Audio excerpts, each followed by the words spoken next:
cơm nấu chén thì đang còn đâu ta bông miền ca anh trên chỗ bông Cú tôi ơiជួយស្រោចទឹកឲ្យពួកយើងតិចមក កាយរបស់មានរឿងអីបានជាមុខស្រោចទឹកទាំងព្រឹកអញ្ចឹង គុណចេះទៅលោកគ្រូតូចកាលពីយប់មិញសិននឹងពុកខ្ញុំបានដើរបាញ់សត្វក្នុងព្រៃហើយក៏វង្វេងផ្លូវចេះតែដើរទៅអើយបោកគីកោះ ហើយយ៉ាងម៉េចទៀត ដល់ពេលនោះចេះតែដើរទៅស្រាប់តែឃើញផ្ទះក្នុងព្រៃមួយស្មានតែផ្ទះអ្នកភូមិដឹងអីលោកគ្រូឯងមើលគឺបោះពុកនិយាយម្ដង មិនឲ្យលោកគ្រូទៅអើយមានណាចូលទៅចំផ្ទះខ្មោចពេលកូនវើយនឹកឃើញរឿងនេះឬសបងកែបអស់ហើយ មែនហើយ ស្ដាប់យូរទៅដូចជាកុហកមិនដឹងទេនេះ បានកុហកទៅលោកគ្រូតូចពួកយើងនិយាយមែនហើយរឿងដែលនឹកស្មានមិនដល់ទៀតនោះគឺខ្មោចហ្នឹងសូមឲ្យពួកយើងតាមរកប្តីឲ្យនាងទៀតផងណាលោកគ្រូតូច ចឹងមានន័យថាខ្មោចនឹងជាខ្មោចប្រមុំមែនទេក្មួយ មិនមែនទេលោកគ្រូខ្មោចនោះមានកូនមួយទៀតផងណាលោកគ្រូហើយប្តីរបស់នាងបានរត់ចោលនាងទៅធ្វើឲ្យនាងឈឺចិត្តស្លាប់បែបនេះនោះណាលោកគ្រូ មិនឲ្យអាប្តីនេះវាពិតជាថោកទីមែនគ្មានទំនួលខុសត្រូវសោះបើជួបវិញបដៅឲ្យអាណានៃម្ដង មែនហើយ តោះបងកុំនិយាយច្រើនខ្ញុំធ្វើធីឲ្យ តោះអញ្ចឹង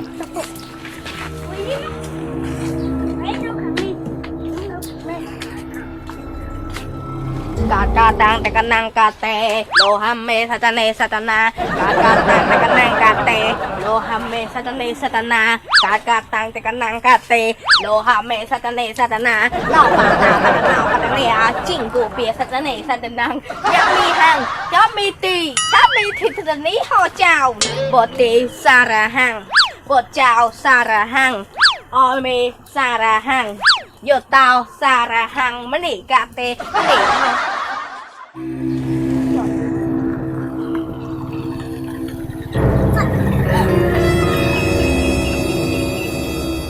ជុំអ្នកសានដល់ពីណាគេនឹង ប្រហែលជាបងប្អូនគាត់ទេដឹង តែមិនដែលឃើញផងនឹង ប្រហែលជាបងប្អូនត្រឹមឆ្ងាយហើយមើលទៅ ហើយខ្ញុំមើលទៅដូចជាខ្មោចមិនដឹងទេកុំចេះតែនិយាយលើលោកនេះគ្មានខ្មោចទេនឹងលេង ហើយកំពុងតែខ្លាចខ្មោចផងមិននិយាយអញ្ចឹងអត់បានការមែនពួកក្មេងៗអត់នេះតោះចាប់ទៅ ណែហើយ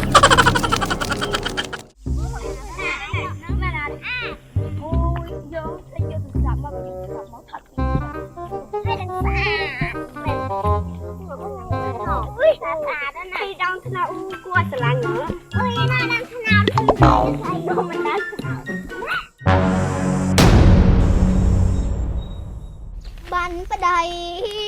ខ្ញុំហើយបងប្អូនអើយមានឃើញប្តីខ្ញុំទេថ្ងៃអត់ចេះទេ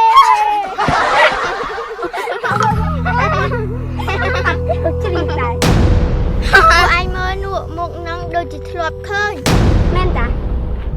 មកនឹងហើយជិះម៉ូតូពីក្រៅបងសាំពីព្រឹកមិញនោះ មានអ្នកណាមិនដែលស្គាល់ពួកក្មួយនោះទេ មើលទៅដូចជាមិនសូវស្រួលមិនដឹងទេវើយ បើដឹងអញ្ចឹងណាយើងមិនអាចជាមួយពួកឯងនោះទេក្មួយមានសុំបន្តិចមើលតើក្មួយធ្លាប់ដែរឃើញក្មួយឡងដែរឬទេ អត់ធ្លាប់ឃើញទេមីងធ្លាប់តែឃើញមនុស្សវាយខ្មាច់តែពីម៉ៃជួយគ្នា តែឃើញយើងទេអូយអូយអូយ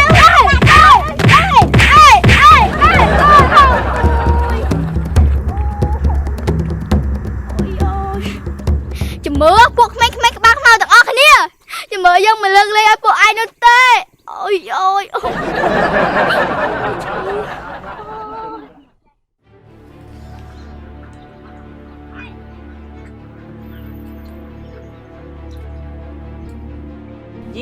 ក្រងច្រើនលេះឆ្នាំនេះ បងប្រុសខ្ញុំសូមស្វែងមួយមុខបង ណែនាងដៃនាងលើភពព្រះអង្គាមែនបានជាមិនចេះដាំស្វាយស៊ីអញ្ចឹងហ៎អត់កំណើតមែន ខ្ញុំមិនចេះដាំទេបងប្រុស បើមិនចេះដាំទេកុំស៊ីនំធ្លាប់ អាចឆ្ងល់ណាគាត់តែឆ្វែងផ្លែសោះមិនក៏ហែកកំណាញ់មកនឹង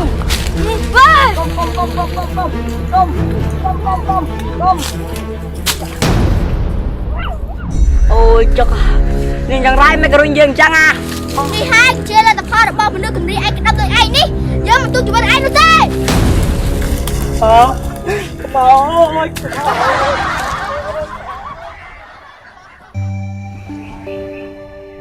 ណែឲ្យពួកឯងទៅហាត់គ្នាមកមានការអីហ្នឹងហ៎ហើយឯងជិះម៉ូតូទៅណាកាលពីព្រឹកមិញនេះហ្នឹងហ៎ មែនហើយរត់តែឯងហាំទុំ គ្នាទៅផ្សារហ្នឹងហ៎ទៅផ្សារគឺទៅផ្សារហ្នឹងណាហើយពួកឯងវាកើតអីដូចជាចម្លែកម៉េះ ចាស់ឯងជិះម៉ូតូដល់ពីណាគេព្រឹកមិញ កាន់តែមែនតែហើយតើនេះឯងជិះតែឯងសោះមានដប់ពីណាបើថាដប់ប្រុសទៅសំនឹងបកែកតែនេះដប់ស្រីគ្នាឯងសោះហ្នឹងណា មែន ពួកឯងនេះកាន់តែឡប់មែនតែហើយគ្នាថាអត់ក៏អត់ហើយយល់ បានជាប្រកែកជាមួយឯងណាប្រហែលជាឯងជិះម៉ូតូដឹកខ្មោចឲ្យម៉ូតូបានជាដឹងខ្យល់អីសោះយេយូរហើយពិតត្រឹមត្រូវមកចាឈប់សិនអូនអូន មានកាអីយើងមិនដែលស្គាល់គ្នាទេមែនហើយឆាប់ទៅពួកយើងអត់ដឹងអីទេ ឈប់សិនក្មួយមីងមកនេះមករោប្តីរបស់មីងនេះទេគាត់បានចាក់ចេញពីមីងជាយូរណាស់មកហើយគាត់ជាមនុស្សគ្មានទំនួលខុសត្រូវនោះទេគាត់ដាក់ក្រក់ខ្លាំងណាស់មិនអីទេបើពួកយើងឃើញចាំពួកយើងប្រាប់មីងអរគុណក្មួយហើយពេលបានដំណើរកុំភ្លេចឆាតប្រាប់មីងផងណាចា đây đây chưa cho Thanks for your help. Aku sangat suka cek. Bye bye. Bye bye dear.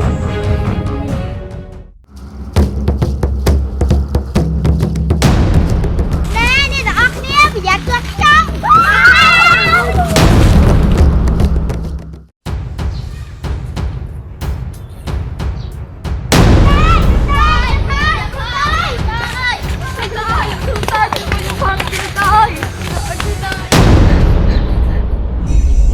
Mình rừng ấy Mời, mời được cứuជួយពួកយើងផង អ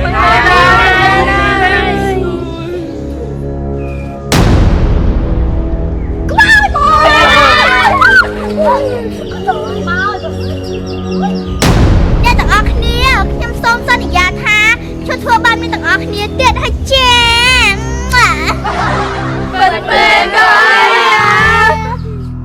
ពិតមែនហើយព្រោះថាខ្ញុំបានរកប្តីខ្ញុំឃើញហើយចា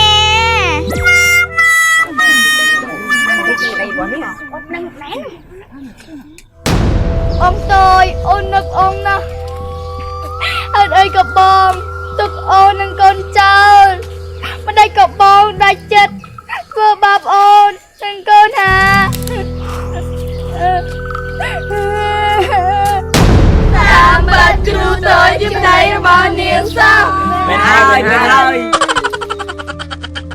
អូនសម្លាញ់ឲ្យបងសុំទោសបងខុសហើយ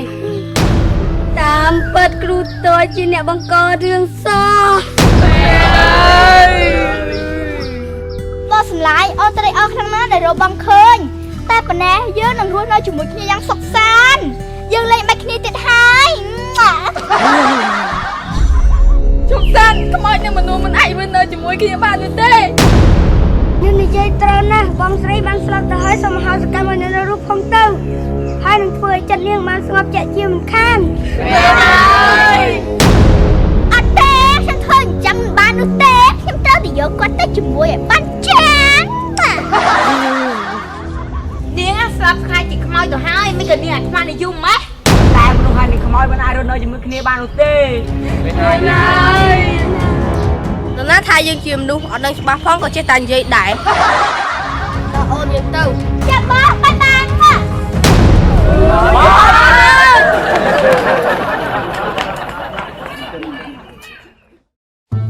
បងបើយកអាណាខ្ចីបានទេបង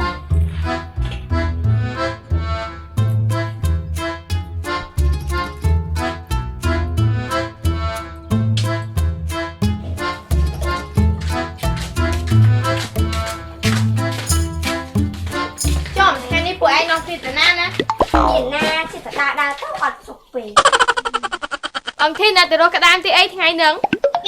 អត់ទេអ្នកព្រោះស្លកកោហើយនឹង អញ្ចឹងតើបានជាឃើញអង្គុយបេះស្លឹកម្រុំ និយាយអញ្ចឹងពួកយើងនៅបាក់ផ្ទះផ្កាយទៅមិនបាច់ទៅផ្ទះទេថ្ងៃហ្នឹងនោះ មែនហើយយើងខានហូបបាយជុំគ្នាយូរហើយមួយវិញទៀតណាក៏គោដាក់ស្លឹករុំអញ្ចឹងណានេះតែឆ្ងាញ់ជក់មាត់ហ្មង អូគ្នាសុំសួរឯងមិនតិចមើលមិនក៏ឯងចូលចិត្តស្លម្លកកកដាក់ស្លឹកម្រុំម្លេះ មើលគេសួរមើលតែគ្នានឹងឯកទេសខាងរុំអញ្ចឹងប្រាប់តាមតាមចោះគ្នាក៏មិនដឹងដែរ អញ្ចឹងយើងប្រាប់ឯងទៅចោះម្រុំណាមានអត្ថប្រយោជន៍ច្រើនណាស់អញ្ចឹងហើយទើបយើងយកមកផ្ញើឯងហ្នឹងណា មែនគេអីពួកម៉ាក់ នេះណែគឺម្រុំហេស៊ី រុំ healthy នឹងស្អីគេទៅពួកម៉ាក់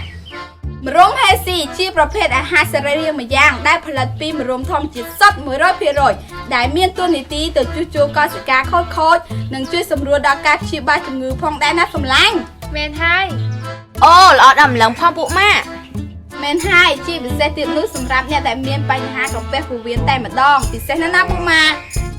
អូនណាពួកម៉ាក់បើអញ្ចឹងគ្នាមិនចាំបាច់បុកសឹកម្រុំផឹករាល់ថ្ងៃទៀតនោះទេ ចាំបាច់ធ្វើខ្លួនឲ្យពិបាកធ្វើអីពូម៉ាក់ព្រមហេស៊ីនេះមួយប្រអប់មានរហូតដល់6កំប៉ុងឯណោះហើយមួយកំប៉ុងអាចញ៉ាំហូបបានមួយខែដូច្នេះ6កំប៉ុងអាចញ៉ាំហូបបានរហូតដល់6ខែឯណោះ មែនហើយម្រុំហេស៊ីមួយប្រអប់មានតម្លៃត្រឹមតែ$27តែប៉ុណ្ណោះ 6ខែអស់តែ$27ទេ មែនហើយល្អណាស់ណា ម៉ែវាទិញឲ្យខ្ញុំមួយប្រអប់ទៅ ចាបុកវាមានអីថ្លៃតម្លៃប៉ុណ្ណឹងហើយចាបងប្អូនកំពុងទស្សនាវីដេអូនេះគាត់បានឃើញគាត់ចង់តាក់ទងទីនេះនោះសម្លាញ់ បើបងប្អូនចង់តាក់ទងទិញម្រុំហេស៊ីយកទៅវិសាឬយកទៅលំបន្តសូមតាក់ទងមកកាន់លេខទូរស័ព្ទ092 971 973និងមួយខ្សែទៀត093 971 973